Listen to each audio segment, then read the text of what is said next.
Hi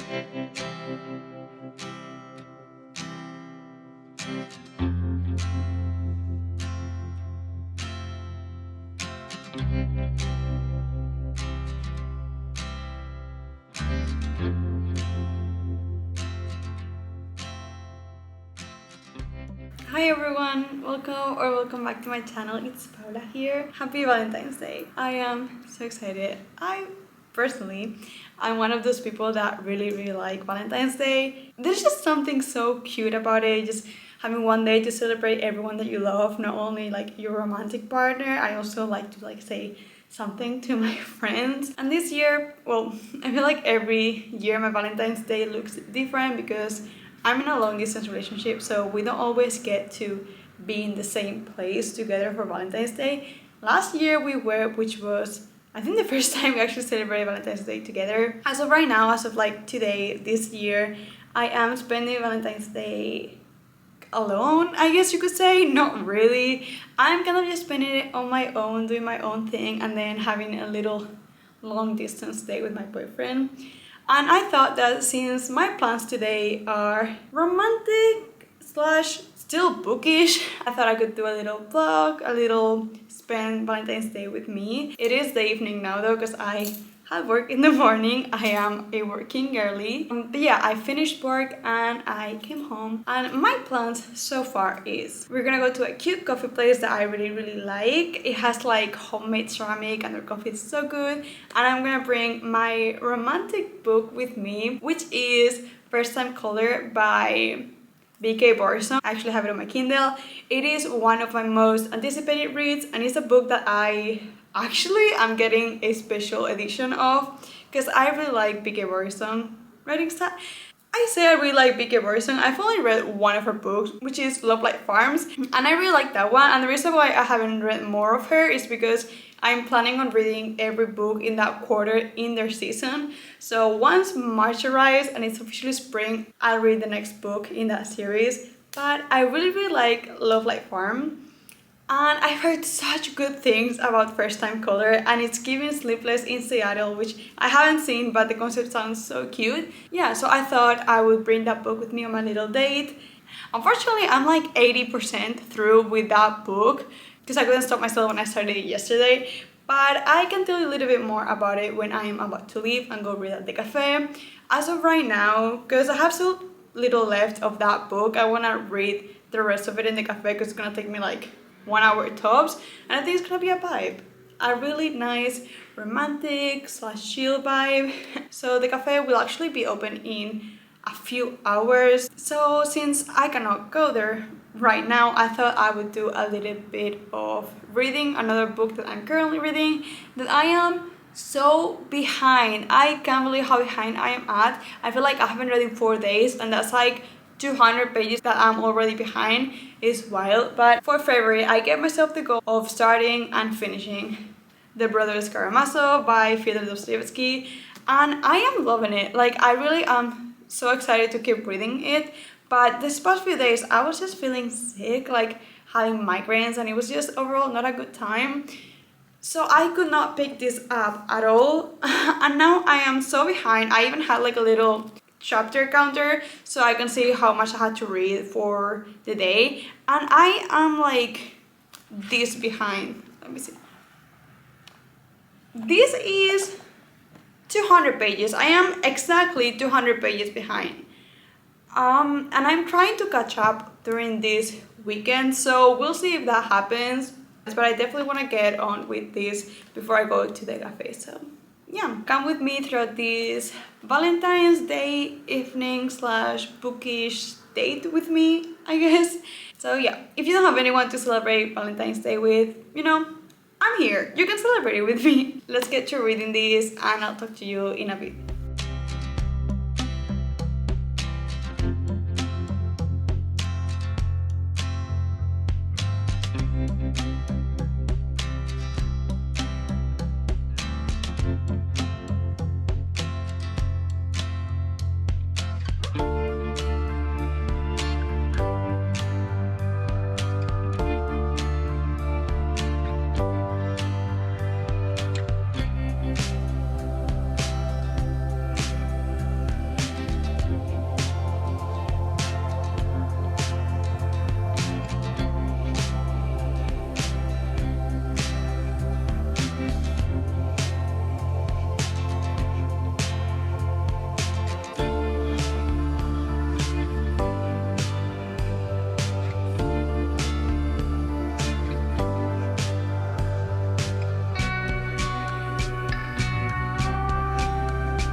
I would let you know a little bit of what I have been reading and what I'm reading.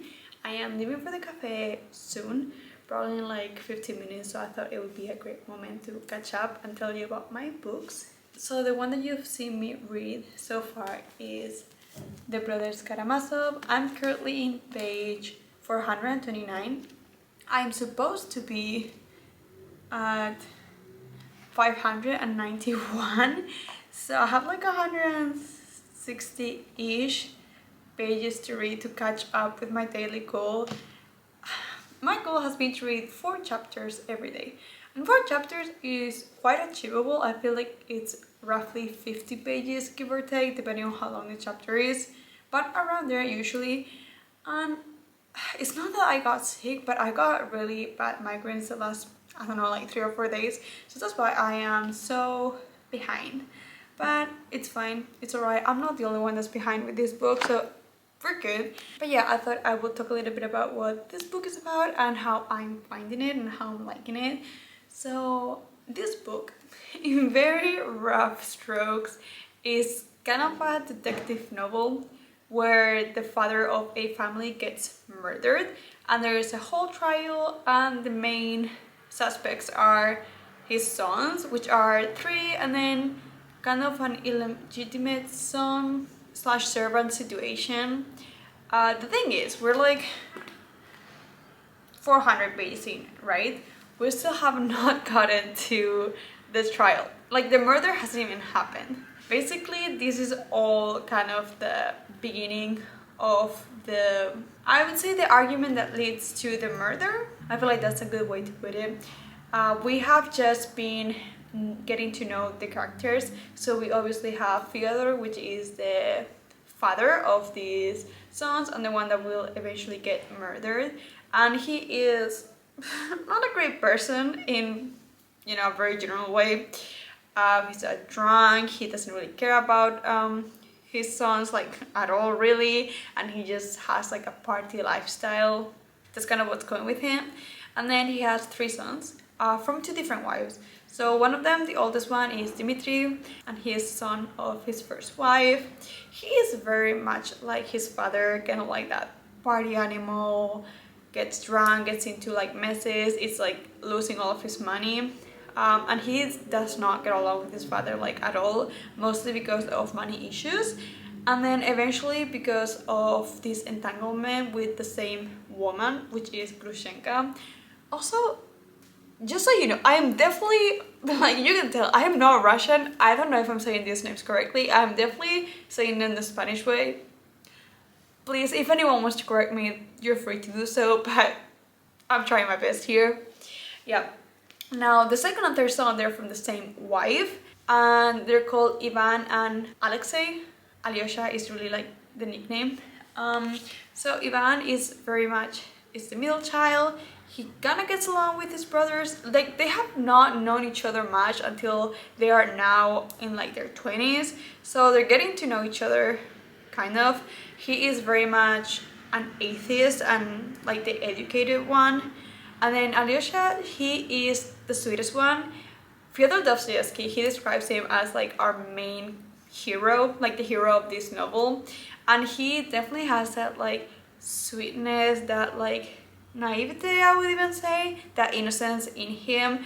And we're seeing things mostly through his eyes. He is actually trying to get, or kind of is, in the monastery. He's very religious, but he's not judgy about it. In very broad strokes, that's kind of what we learn in these like 400 pages, and we've been mostly learning about each individual character, but also their entanglements with each other. So for example, Fyodor and Dmitri, father and son, they have this like entanglement with the same woman. They love the same woman and they have a big argument about that. But then Dmitri is technically engaged to another woman that Ivan is in love with. And then in the outskirts, it says Alyosha has seen everything go down and getting thrown into this whole mess.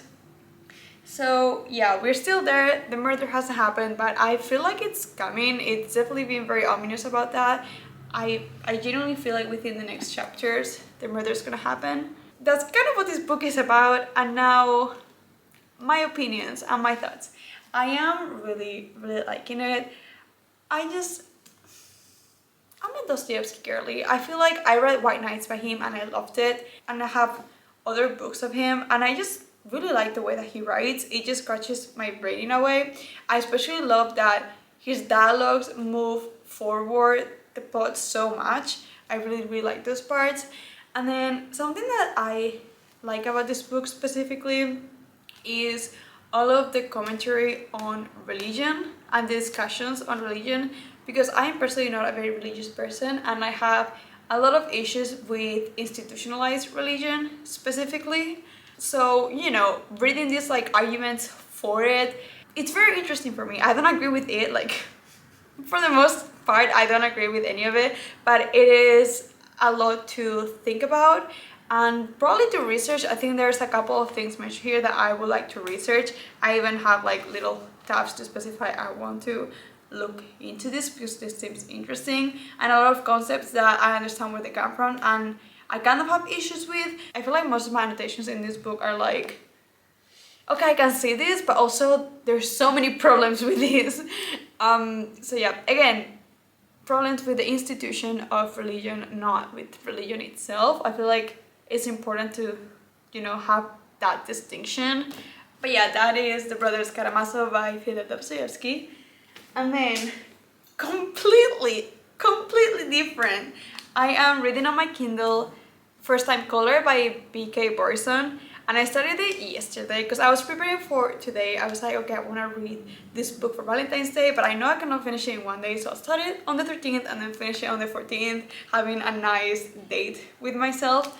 So that's what I'm doing. So this book starts with this like 12-year-old calling into a late night radio show about love, hoping to find someone for her mom, Lucy, that's her name.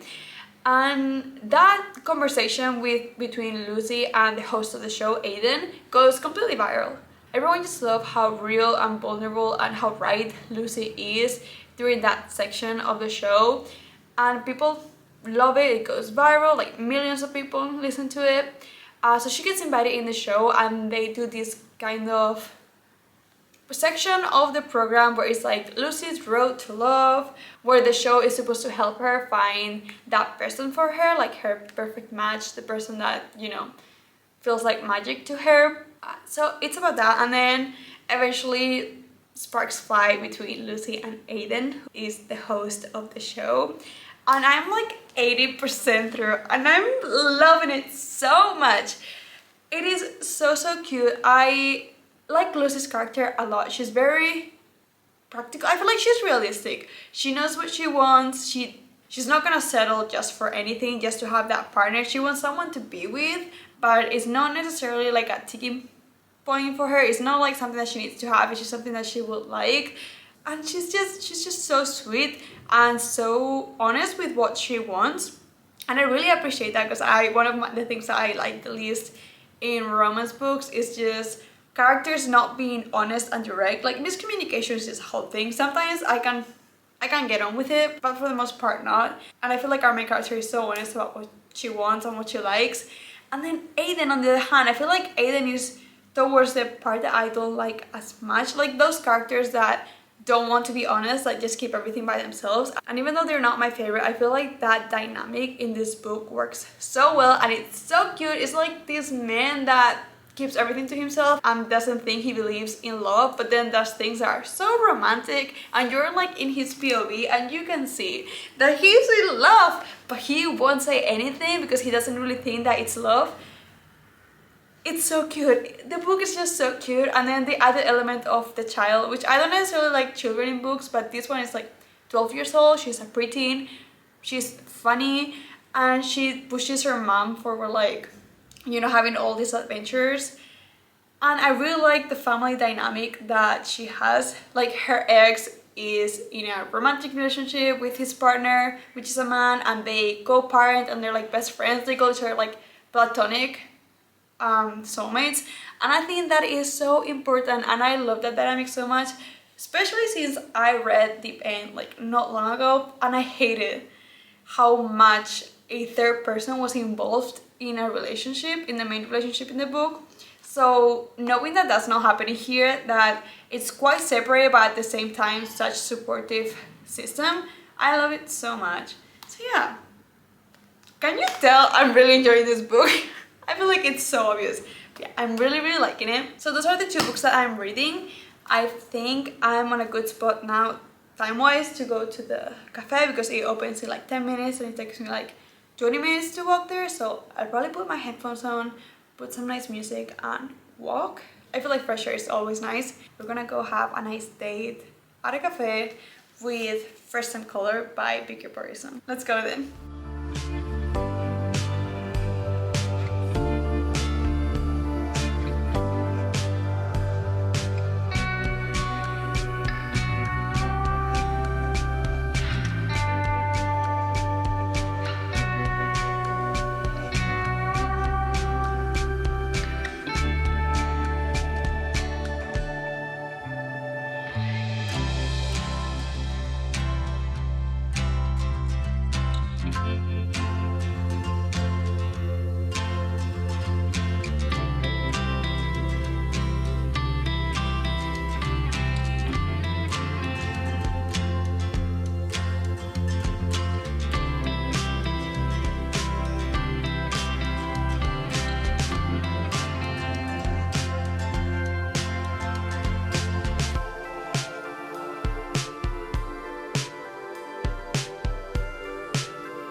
I am back from my little cafe solo date and I have updates for you.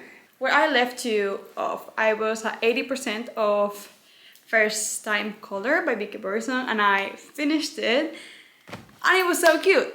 It was so cute. It was just everything that I needed for Valentine's Day. It was fluffy, it was cute, it had a little bit of emotional depth still, and it was just so nice. Obviously, I was left off at the like conflict point more or less, like around 85–90%.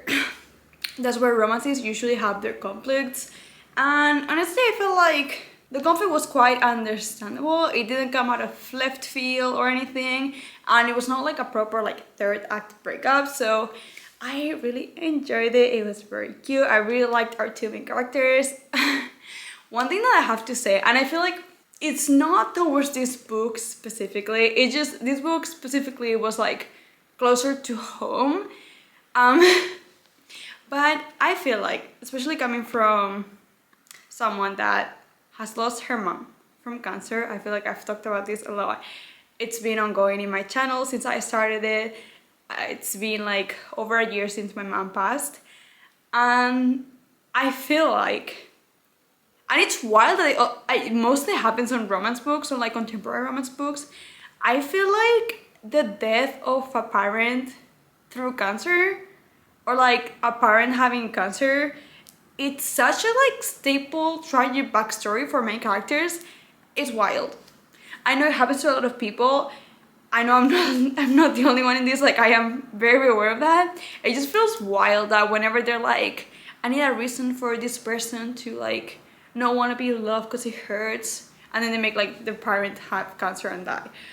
I feel like that's such a staple on romance, contemporary romance books. I've seen it so much, like ever since my mom passed and I started actually noticing so many romance books have like that plotline going on, and I think it's wild.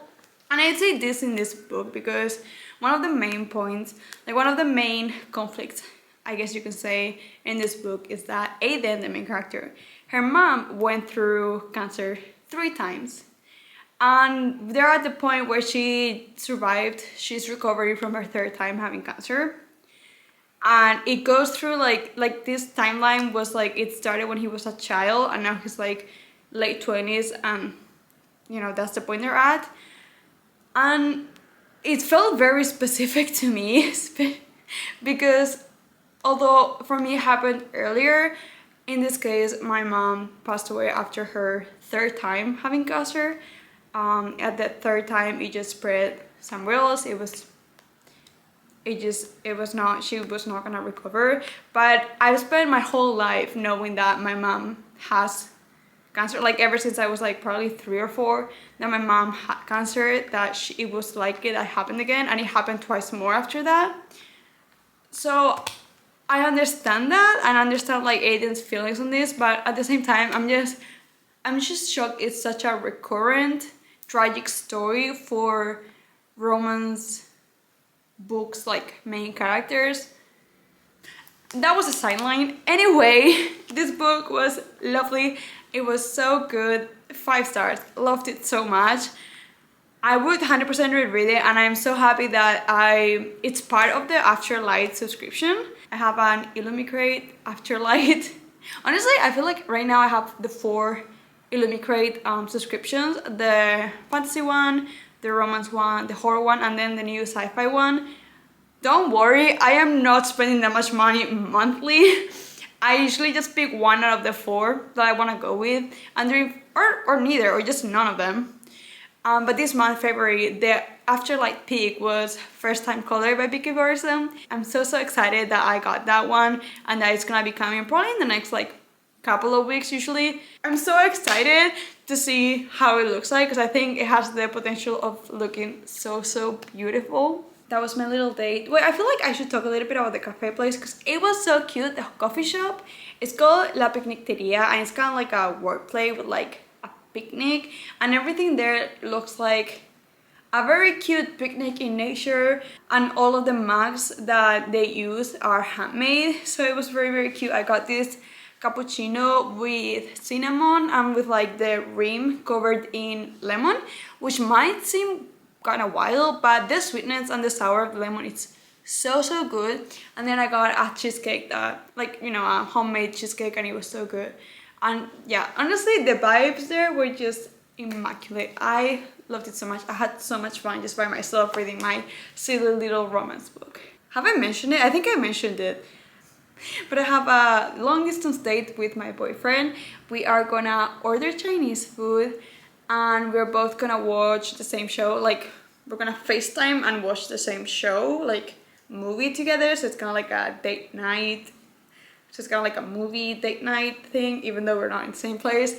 But we are watching Hamilton because I love the musical. I love it so much. And my boyfriend, ever since like the Super Bowl happened, and they were like, people made those edits of Jalen Hurts with the Hamilton soundtrack, he's been so invested in the musical. So now we're gonna watch it together, and I'm very excited because I had like my musical obsessed phase during high school, and Hamilton actually helped me through my AP government class, so I really appreciate that. Yeah, we're gonna watch it, but we're not gonna do that until the next hour probably. It's currently 7 p.m. We're meeting at 8. So I think what I'm gonna do is I'm gonna keep catching up with my reading of the Karamazov brothers. It's hard to think about it because the title is in Spanish. I'm reading this in Spanish, so I was thinking Hermanos Karamazov. Anyway, I'm gonna go back and catch up reading on the brothers Karamazov for like half an hour, and then I'm gonna order my Chinese food before 8, so it arrives around that time. So I'm not saying goodbye now because I think I'll probably do a little update at the end of either at the beginning or at the end of my date, just so you can hear a little bit of how I'm doing with the brothers Karamazov. But yeah, I'm gonna go back to reading that. See you in a while.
my Chinese food arrived and I ended up reading a couple more chapters of the Brothers Karamazov. I am trying to set up for my date.